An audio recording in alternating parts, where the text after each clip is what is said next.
Two colleagues, Alex and Ben, walk out of the same office building. They work in the same department, have the same job title, and earn the exact same salary, $75,000 a year. Yet their financial lives are worlds apart. Ben feels like he's constantly running on a treadmill. His paycheck vanishes into a black hole of rent, car payments, and credit card bills. He tells himself he's doing okay because he's not in major debt, but the idea of a large, unexpected expense sends a jolt of anxiety through him. Alex, on the other hand, feels a quiet sense of control. He lives in a similar apartment and drives a reasonable car, but his financial foundation is solid. He isn't rich, not yet, but he knows exactly where his money is going. And more importantly, he has a clear plan for where it will be in 5, 10, and 20 years. What's the difference between them? It's not luck, and it's not income. It's their level of financial literacy. And this isn't just about knowing what a stock is. It's a progressive journey, a ladder with distinct rungs. Today, we're going to climb that ladder. We'll break down the 5 levels of financial literacy, show you the specific mindset and actions that define each stage, and reveal why the vast majority of people get permanently stuck at level 2, thinking they've already won the game. Chapter 1. Level 1. Financial Chaos. This is the starting point for many, and a dangerous place to stay. A person at this level often spends more than they earn. Debt, especially high-interest credit card debt, is a constant companion. There's no budget, no savings, and no plan. Every dollar that comes in is already spoken for.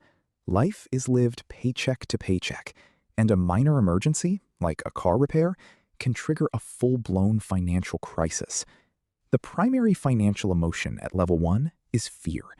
The goal isn't to get ahead, it's just to survive until the next payday. Moving out of level 1 requires a fundamental shift, acknowledging the problem and taking the first step toward control. It means tracking expenses, creating a basic budget, and making a commitment to spend less than you earn, even if it's just by a few dollars at first. Chapter 2. Level 2. Financial Stability. This is where our friend Ben lives. It's a massive improvement from level 1, and frankly, it's where society tells us the finish line is. At this level, you have a budget and you stick to it. You've paid off your high-interest debt. The hallmark of level 2 is the emergency fund.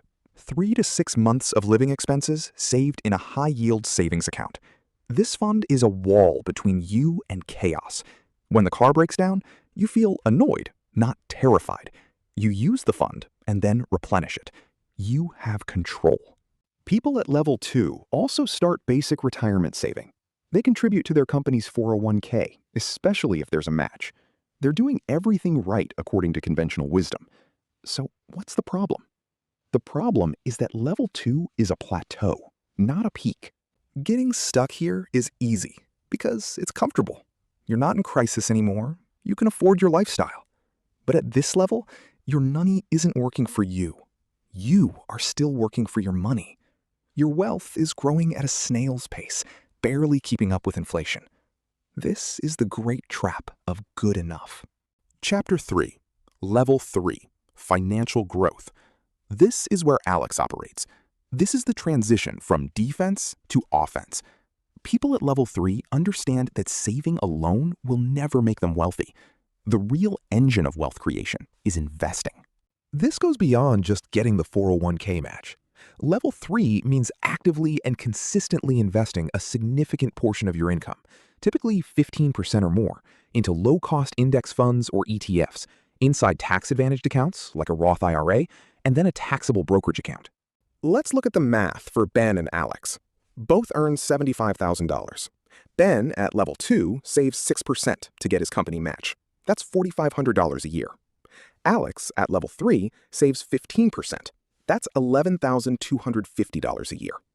Let's assume an 8% average annual return for both. After 10 years, Ben would have about $69,000. Not bad.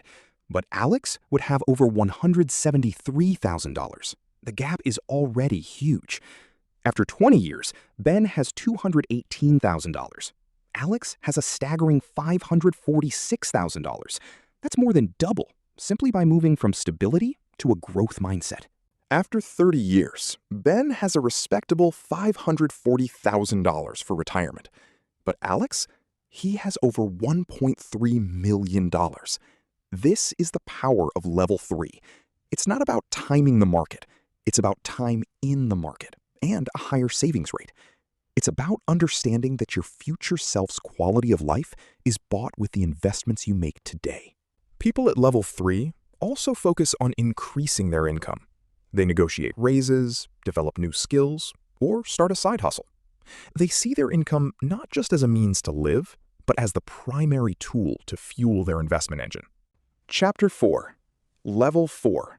Financial Independence. This is where the game changes completely. At level 4, your money is now working so hard for you that you no longer have to work for it. Your investment portfolio generates enough passive income to cover all your living expenses. This is the core concept of the FIRE movement: financial independence, retire early. The key metric here is your FI number, which is typically 25 times your annual expenses. So if you spend $50,000 a year, your goal is a portfolio of $1.25 million.